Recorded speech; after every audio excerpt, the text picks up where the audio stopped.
যখন প্রত্যেক দিন আপনি সকালবেলা বাড়ি থেকে বেরোবেন, তখন আপনার বাড়ির মন্দিরের সামনে গিয়ে বা ঠাকুর ঘরের সামনে গিয়ে আপনি যে ঠাকুরকে বা যে দেবতাকে মানেন, আপনার যে ইষ্টদেব রয়েছে তার সামনে দাঁড়িয়ে দুহাত জড়ো করে বলবেন আপনার সারাদিনে কি কি কাজ রয়েছে, আপনি কি কি করতে চলেছেন, আপনার কি কি কাজ করতে হবে, সমস্ত কিছু আপনি শেয়ার করবেন এবং বলবেন যে আপনি বাকিটা যাতে ভগবান দেখে নেন।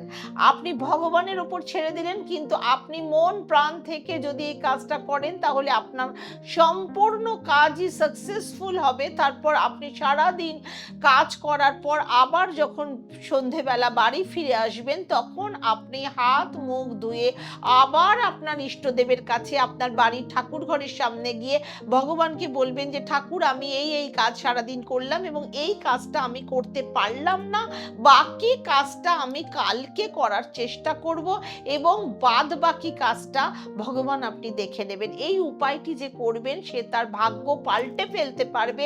এটা একটা ম্যানিফেস্টেশন। সেক্ষেত্রে আমি বলবো প্রত্যেক জনের এই উপায়টা করা উচিত। ওম শান্তি।